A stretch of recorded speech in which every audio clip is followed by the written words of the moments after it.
And I'm Matt. And this just sounds like on Andertons TV!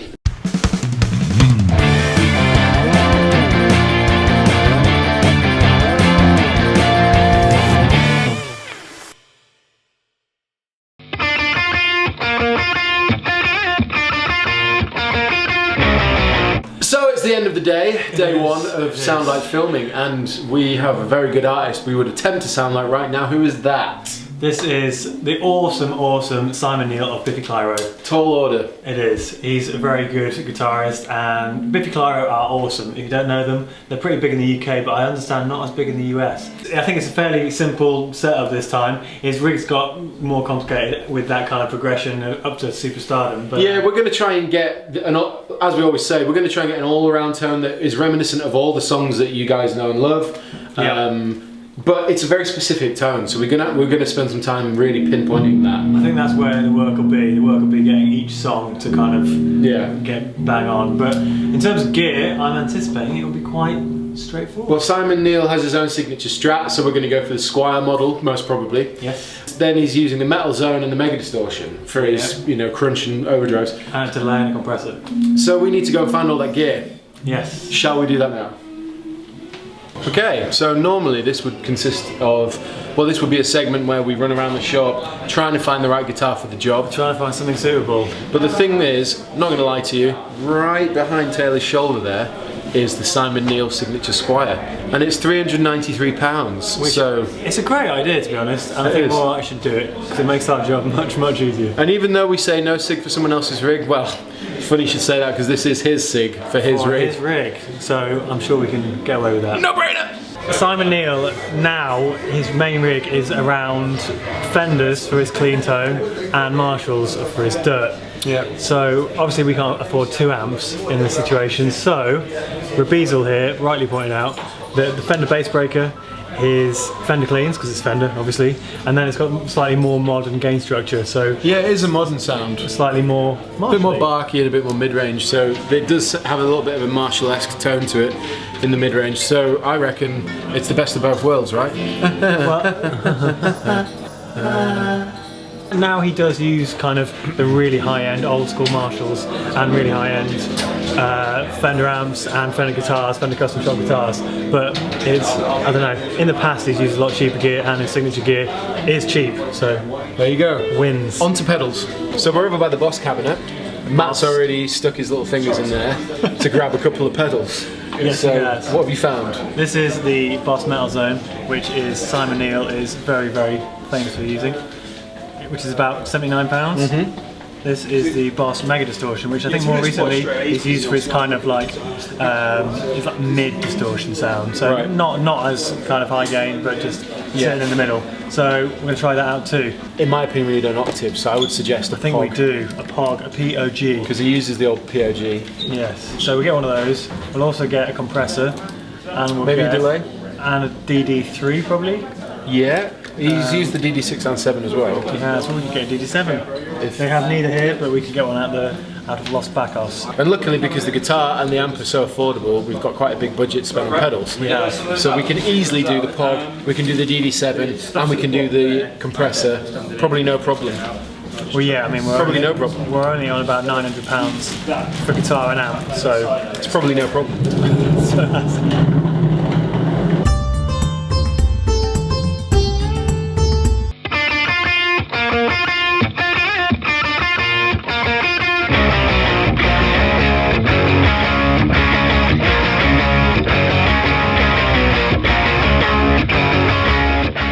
So we're back in the room. Yes, we are, Matthew. Yes, we are, in our quest, as always, to sound like Simon Neil from Biffy Clyro. It was one of those classic kind of, you go, oh, that'd be quite easy, but it's surprisingly difficult. Do you know, the classic mistake that we made with this was we went, oh, I use a Metal Zone and a Mega Distortion, we'll be fine, they're just easy pedals to do whatever. Yeah.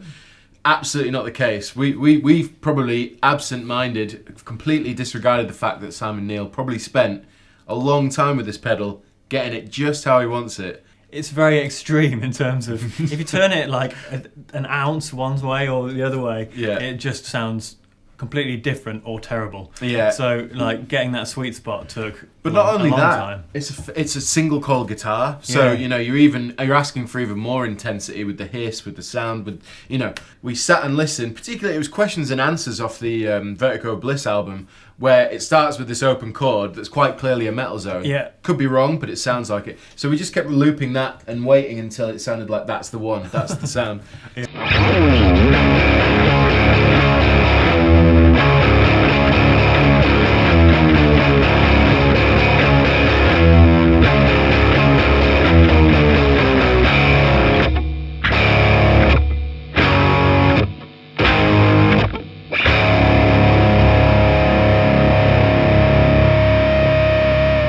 But also, it's the relationship with doing the amplifier and the pedals, like you were saying that Simon Neil uses Fenders for his cleans and Marshalls for his. Yeah, nowadays. Yeah. But I think back in the day he did use Marshalls through and through. But obviously, like Fender cleans are beautiful and all that stuff. So So it was hard to work out how much to do with this. and how much to do these.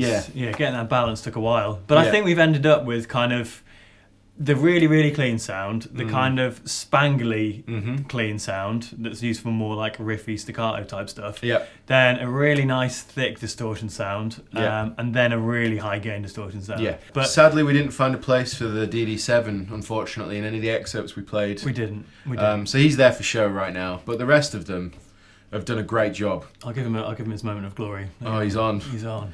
So, the Simon Neil signature Squire Strat. Now, obviously, it's a Squire, but that's besides the point. This is crafted in China. But this signature Squire is very much based on one of his favourite custom shops. Yeah. Um, And it is very much just the guitar. It kind of looks just the same. And to be honest, I always say this about the Squire stuff, but particularly the classic vibe stuff. And this feels a bit classic vibey anyway, with the rolled edges on the fretboard and the nice lacquer on the neck. But it's so easy to play. It sounds great. and it's for Squire price. It's quite a kind of. I think it's $339. Yeah, $329. I think. Yeah. It is. I guess the more top end of Squire stuff. So. Yeah. And so that's the guitar, self-explanatory, super affordable. So if you're into Biffy Clyro and you are a fan, I recommend this guitar plays really well and it sounds great.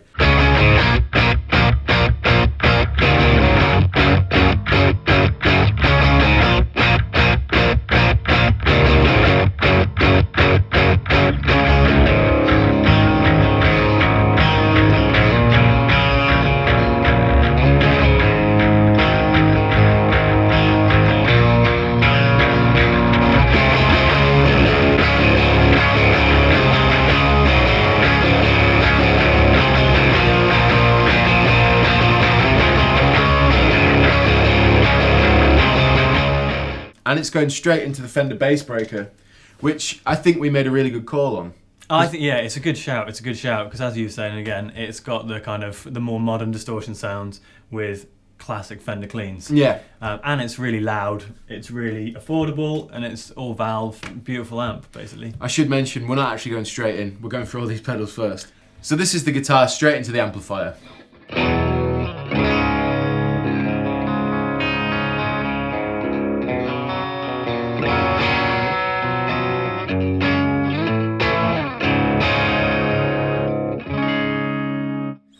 It's kind of a little bit of give that, it's because the single coil is really spanky, isn't it? But it's got that right balance because that was the hard thing to work out, was the kind of, it's not just a big noise. No. There's a lot of like definition, like string definition in there. Absolutely. So it's quite bright, quite spangly. But we went in this way, but to be honest, I want to go from the other side because it kind of, It builds that way. Yeah. Definitely. The star of this rig for me is the Neo Comp by T-Rex. Obviously, the tone has to be nice between the guitar and the amp, but when you put the Neo Comp on, it instantly gives you that, that more jangly, more clean staccato But it also sound. thickens it up and makes the whole thing, just lifts it, doesn't it? Makes it a lot Exactly. bigger. So we've actually got the compression though really, really low. Yeah, And we're hardly even compressing it. No, and it's more adding a little bit of gain, and then attack and release are again quite low. But they will almost be ineffective depending on how much of the compression you've got dialed in. Exactly, yeah. Really, it's almost like a mild preamp boost almost. Yeah. And all it's really doing is driving the front end very subtly. It adds a little bit more low end, but it's such a musical sound that, like, if I was to play and then put it in,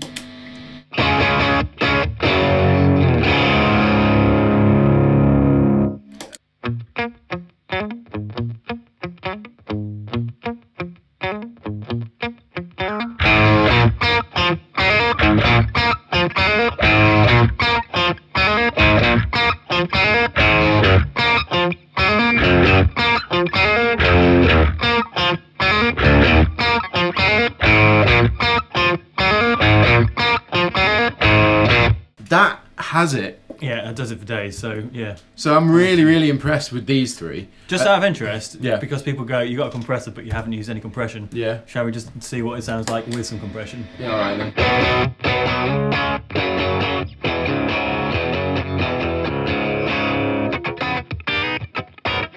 We could do the funk on it.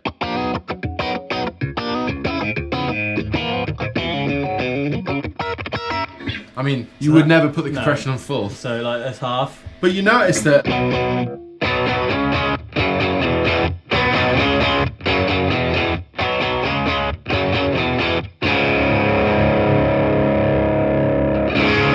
with it off, it's getting more ballsy. Yeah, you know, with it all the way down, which is, we kind of stumbled across that, but it works. Yeah, but I don't think Simon Neil is a one for the funk, as you put it. Yeah, but when you got a compressor, you can't of course avoid a bit of chanking.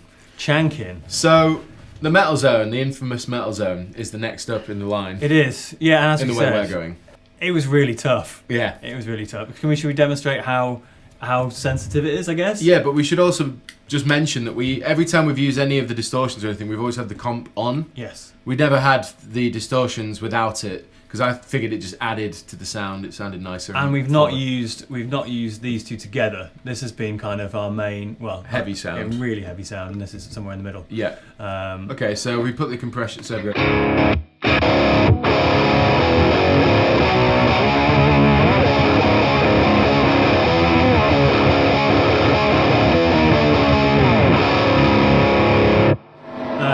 so yeah, it's incredibly loud.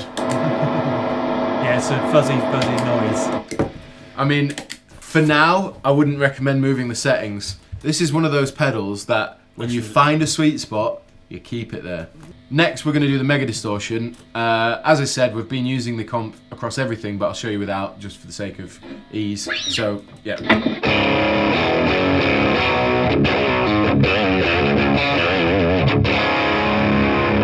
It's already a nice sound as it is, but then when you throw in the compression, you get a bit more balls, a bit more punch, and low end control. So, on.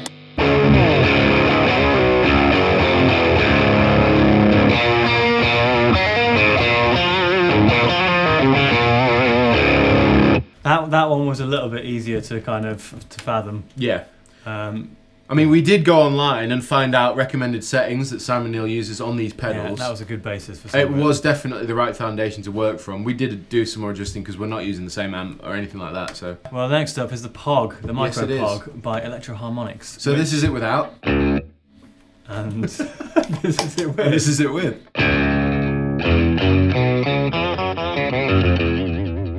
Which sounds weird. It does. Put the compression on.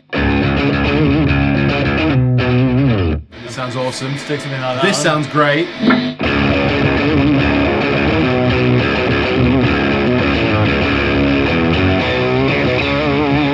We actually used the metal zone for this one, yeah?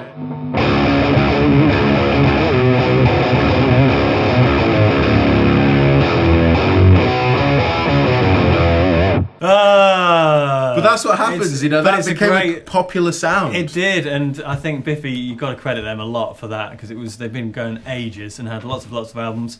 It's, you know, when it's that authentic that it makes you go, oh, I just want to do all that and nothing else. Yeah, exactly. It's one of those. So sadly the DD7 didn't get used, but we'll show you what it sounds like anyway. Let me just do this. Get a bit more classic Biffy. There's a bit of a...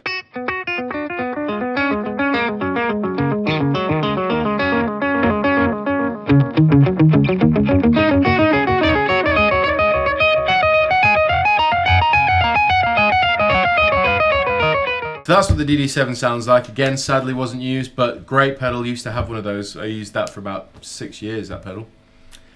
So yeah, it's all kind of... It all came together quite well, didn't it? About the rig that I... Oh, wait, what, sorry? You had one of these? You know, I had one of them. You weren't even listening, Matthew. Beer had one of those.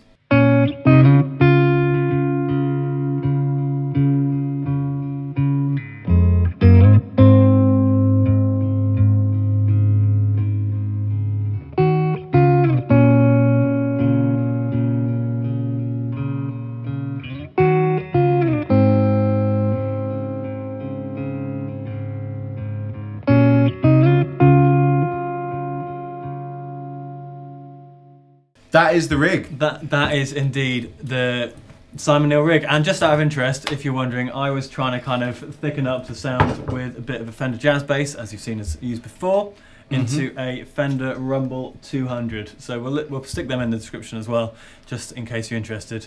But I apologise if I wasn't kind of doing James Johnson of Biffy Clyro justice. But I must say, try. It's been a while since we've had a sounds that's really made us work for the tone. So it's been nice to do that, really sit there and scratch our heads and work out exactly how we're supposed to find those sounds, because it's not a simple tone by any stretch of imagination. Having stomp boxes is kind of like every component of the sound. You just kind of add one, in the right order.